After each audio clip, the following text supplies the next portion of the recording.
How you feeling after capturing the belt this evening? Man, I can't believe it. This moment is so special. I'm always, trying to make jokes and play with everybody, but today was an emotional day for me. I start to cry because I feel it in the bottom of my heart. This moment is, I work so hard for that fucking belt. It's pretty. It's pretty. I have 10 years like a professional, 15 years doing this sport, and this moment is so special for, I mean, not just for me, it's special for all the people around me, who support me in all this journey. You said it was 6 months of preparation after the first fight, a 6-month camp. I guess, what was the biggest thing you learned out of that first meeting that you were able to adjust to or change or make a difference? I learned too much about myself. I can talk with you about a lot of technical stuff, like the kicks, the boxing, the Muay Thai, all that stuff. But I learned too much. I mean, I'm real, and my mind is made with another material, different material, definitely. So I worked so hard. 6 months was so long. This training camp. This training camp take 2 or 3 years of my life, but I don't care. I have the belt. I have the belt right now, and that is the most important thing. And man, I don't have enough words to explain how I feel today. Earlier this week, you kept your cool, but I'm wondering, what went through your head when he shoved you at the press conference? Did you think, like, I'm in his head a little bit, or what did you think? I won there. Actually, I saw Figueiredo in the press conference. He looks different. He keep his sunglasses. Don't want to watch me directly to the eyes. The same in the ceremonial weigh-ins, and I don't know. I was very confident. For me, a lot of technique, really good game plan, but my mindset. I was very confident. My mindset was the key of the victory so far. Yeah. What went through your head in the opening round? I think you probably thought you were getting out of there in the first. What went through your head, and how did you kind of readjust and refocus? I saw him going to the ground, but I go for him. But I try to be very patient and very smart. I try to keep position, and because my corners tell me how many times in the round. So I keep a lot of patience there. Keep the domination in the fight. Nice. Ultimately, you finished it off with a beautiful choke. I mean, did you think that the jiu-jitsu was going to be the way to get it done tonight? Man, the jiu-jitsu always was, my key of the victory. When I start in the sport, and I start to win fights, the jiu-jitsu was always the key, real naked chokes, triangles, guillotines. But I'm starting to do more striking because I think I needed to improve in that area. But my jiu-jitsu always is there to help me to keep the winning line. I know this win is for you, it's for your team, it's for your family and all that, but I mean, obviously the history of you being the first Mexican-born champion, what does it mean for you to represent Mexico as well as a UFC champ? Man, that was one of my principal goals, Obviously, I have too much respect for guys like Cain Velasquez, like Henry Cejudo. They put too much work in the sport for my country too. Cain Velasquez bring the UFC to Mexico in 2014. That was amazing. It put the mixed martial arts in Mexico in another level. But now, I born in Tijuana. I born in Tijuana. I grew up there. I went to the school there. I suffered the bad opportunities. Fucking government there. The huge companies don't put support in the sports, especially in the mixed martial arts because it's a new sport for the country. So man, I know with this belt I put the sport in other level, and that made me feel amazing. That's awesome. And last thing for me, I mean, surely you want to enjoy this, and now that you're the champ, you don't have to call anybody out; they have to come to you. But are there any fights that are important to you or make sense to you? Are there names that you want to see in a title defense? Yes, definitely yes. This training camp was so long. I mean, to be honest, was 6 months. 6 months of preparations. I mean, game plan, drills, going to the gym, trying to make every single movement of the fight. My mind, was so. I need vacations. I need to go to some beach. I don't know where, but I need to rest. I need to rest because after the first fight, I try to enjoy, my family, the Christmas, but one part of my mind is still in the fight, is still with Figueiredo, is still with the pressure of the next fight because I knew the rematch will come in. So I don't know, man. I have some names, Askar Askarov is doing very well. Cody Garbrandt, he wanted to come to the division, but he lost his last fight against Rod Font, so I don't know. The trilogy against Figueiredo can be a possibility, but this fight wasn't even close, So I don't know, man. I just want to go to my house, put my cell phone, and enjoy my family and a lot of bad food. Why not? Brandon, I'm here. Physically, how did Deiveson Figueiredo feel in there compared to your first fight? Man, we need to be honest. He cut too much weight. I think it's unnecessary. This sport is so hard because you cut weight because you want some advantage in the fight. You want to feel stronger. You want to feel with more energy than your opponent. But man, we saw actually the embedded. Figueiredo crying after make weight. Very dramatic in the last minute of the time. I think it's necessary, but obviously it's not my decision. It's decision of his team and him. Sorry. What did you two say in the octagon after? Look, he came over and put his arm around you. He lifted your arm up. You guys talked after Deiveson tonight. What did you guys talk about in there? He's speaking Portuguese, to be honest. So I don't know. But man, he was very respectful, and I knew that the guy, he tried to put some special flavor in the fight, trying to be the bad guy, but that doesn't work with me, my mindset is different. So the guy is a father as me, he has a family, he has a wife, a daughter, so the guy's a nice people, just sometimes he tried too much to be the bad guy, but it's not necessary. He's a respectful guy, and I really appreciate it. And finally, looking at through Twitter, fighters like John Jones, Daniel Cormier, Jorge Masvidal, they're all praising you on Twitter. Nate Diaz was just in here, and when we asked about you, he started to clap and said it was an awesome fight, and he's really happy for you winning your title. So what does it mean that your fellow fighters, people that you watched growing up, are praising you? It's a dream come true. I'm a very huge fan of all these guys, imagine that, Actually, I had Francis Ngannou come with me. Can I take a picture? And Justin Gaethje, can I take a picture with, man? I want a picture with them, So, man, this is a dream come true, and I really appreciate it. All these guys like my work, and I love it. Brandon over here. Congrats, champ. Thank you. Would it be safe to say that you came in the first fight, you thought you could win, but you came in today, you knew you could win? Sorry again? Your mindset from the first time to the second time, like you thought you could win, but it seemed like this all week, it said you walked around with that swag like you knew you were going to win because you were bullying the bully. Yeah.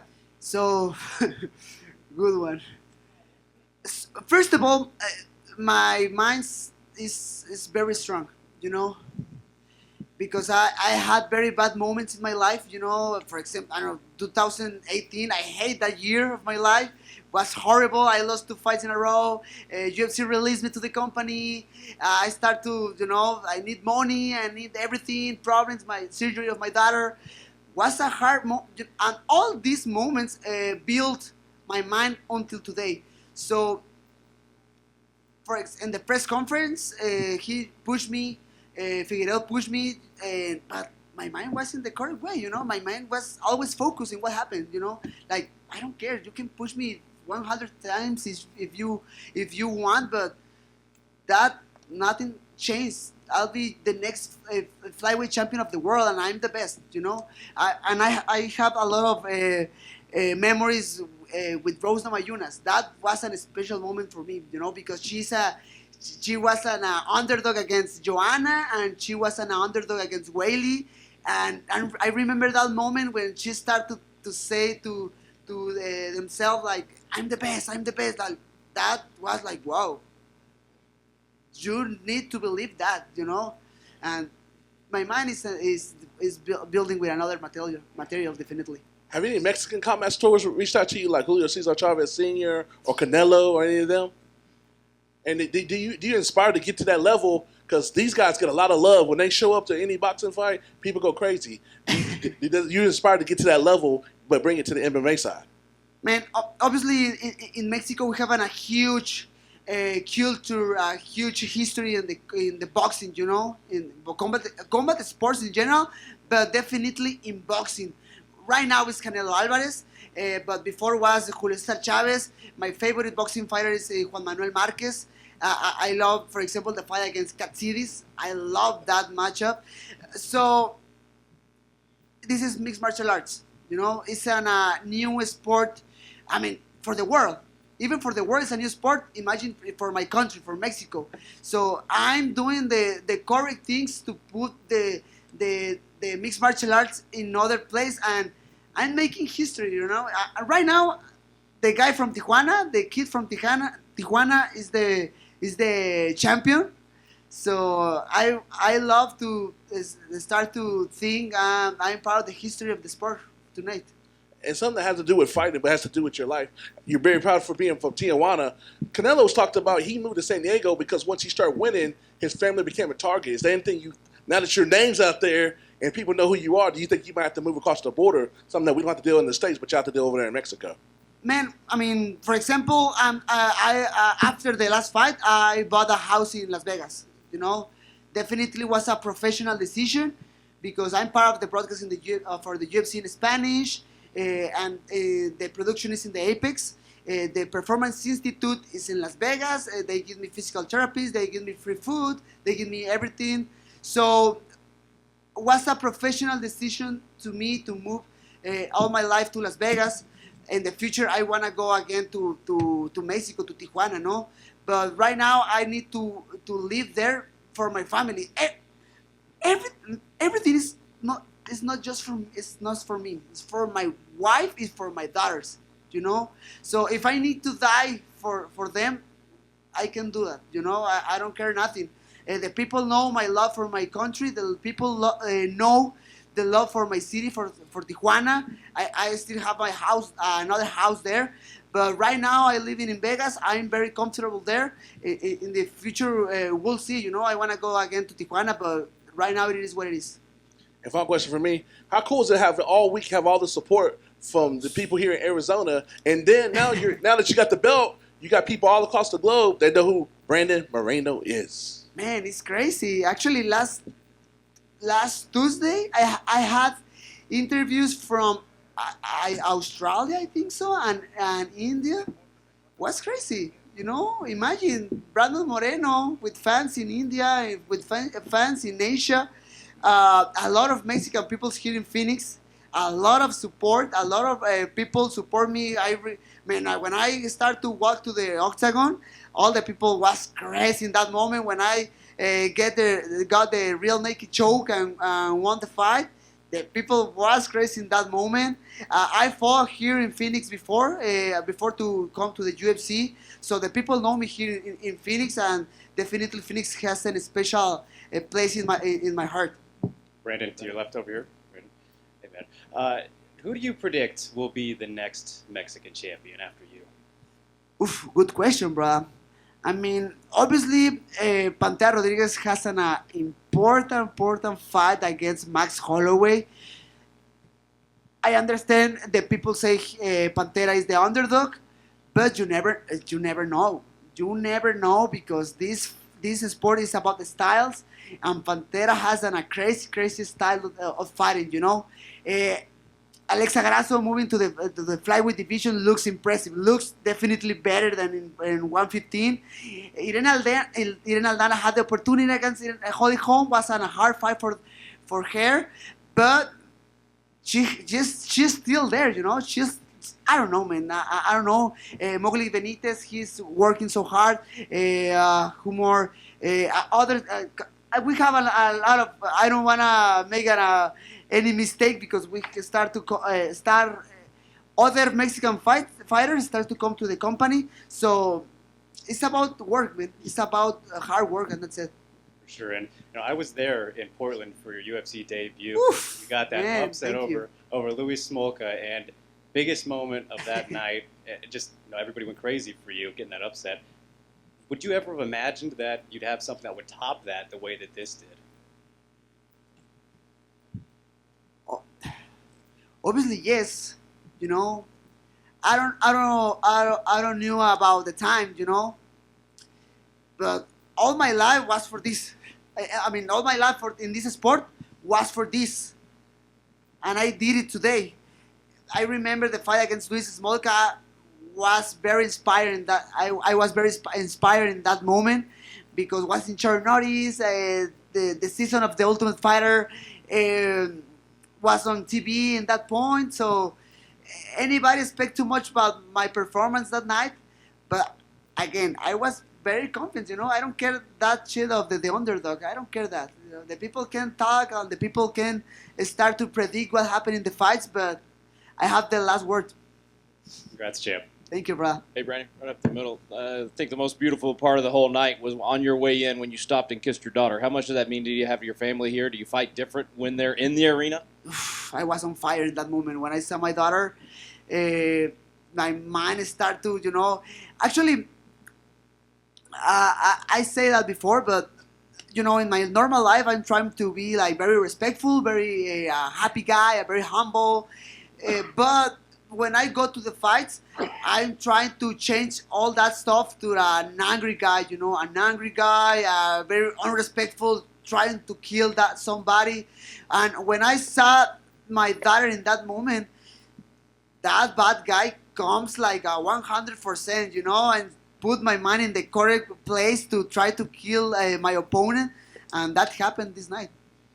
I know you're proud to represent your own country, but millions of Americans have fallen in love with you as well and are big fans of yours now. So how cool is that to get to have fans all over the world, but especially right here in America where UFC is so big? So, I'm starting to improve too much my English, for example, so more people can know about me, about my life, about my history. So obviously I have a lot of people support me from my country, from my country, from Mexicans, from Latin America in general. But I have people too around the world, and that makes me feel amazing. It's a dream come true for me. Thank you, Brandon, right here. Has it sunk in yet that you are a star now in UFC? Because during a press conference, you asked Dana that, and now, because not only you're a star in Mexico, you're a star in Latin America as well too. This is beyond just Mexico. We'll see. We'll see what happens. I mean, I don't see my social media. I don't see nothing what happened in Mexico. My coach showed me in a video with a lot of people in my 150 people in my gym in Tijuana, celebrating like a crazy people. Everybody crazy there, very happy by my performance. So we'll see, brother. We'll see what happens after this victory. But I know this victory is huge for everybody. Last question. You were having a success with him standing up. What made you take it to the ground? Man, I say that before. As I felt the power of Figueiredo in the last fight. I mean, the guy's real. The guy punched hard, but it's nothing out of this world. So I started to throw punches. I started to connect very well in the first round. Then the guy tried to take me to the ground. He did it actually, but then I put him on the on bottom. I'm start to work. I try to be very patient, you know, because he's very explosive. He puts your hips and try to get up very quickly. So I try, you know, to be very patient in every single position.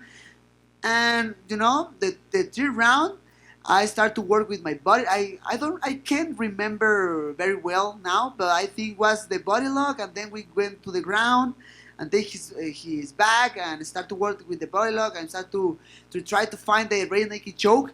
I tried once, doesn't work. I was very patient and try again, and that's it. Señor Brandon Moreno, congratulations, felicidades. Muchas gracias. A few days ago, I asked you what would you think it was going to be the outcome, and I say knockout or submission. So you made a promise to your fans to finish it earlier, right? Cierto. Muchas gracias. Yeah, and congratulations. And so the question is, at what point after the first submission failed, because he got away, you believe that you were ready for the next one because you were waiting? And Yes. Yep. So I remember that moment very clear in my mind. I knew I was won the first and second round. So for example, in other fights when I'm starting the UFC, for example, if I was very frustrated if the first submission, if I don't get the first submission, you know, but I have too much experience. You know, I'm very young. I have 27 years old, but I have too much time in this sport. I have too much experience. So I get the body lock, and I say, I mean, if I don't get the submission, I can control him here, spend some minutes here, punch in the back, and still keep winning the fight. And I did it. I tried first. I can do that in that moment. Try it again, and that's it.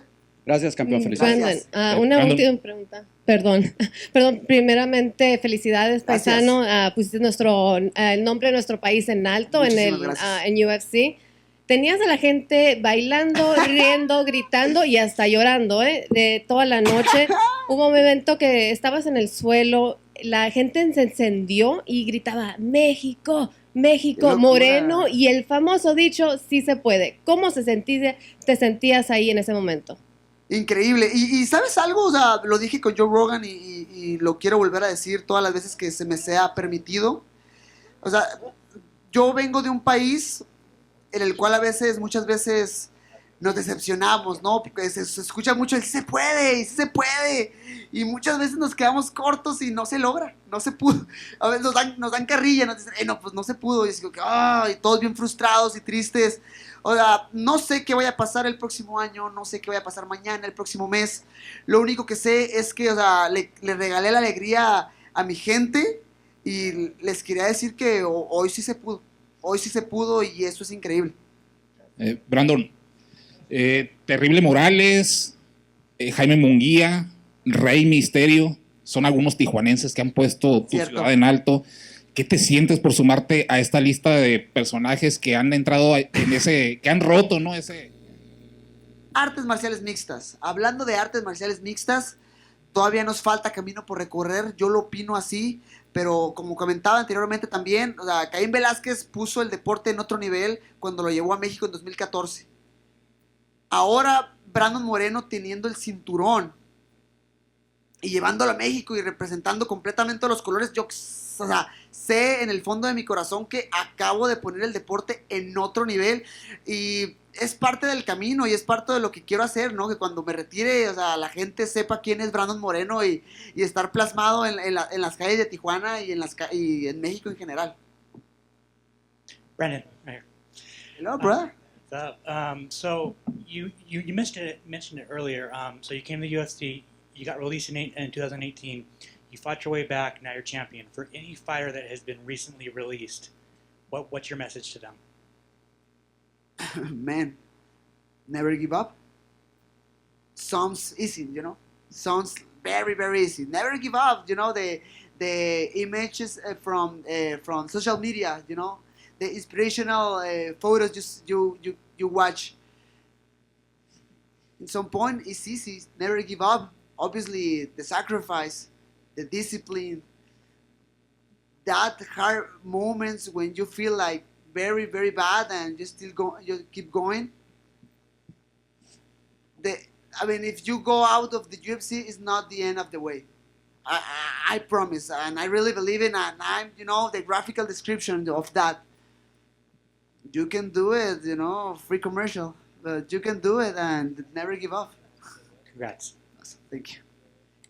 Love you guys. Thank you so much for everything. I need to eat something. I'm so hungry. I need that pizza.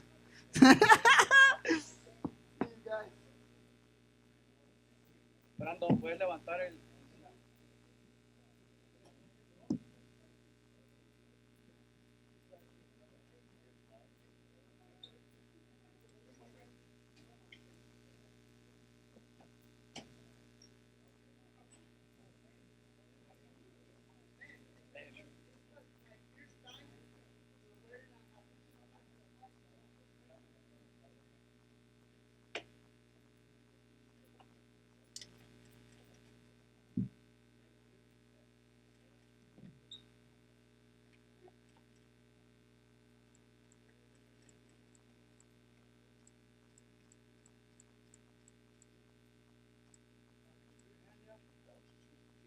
Me? Oh, I speak three languages. You never know.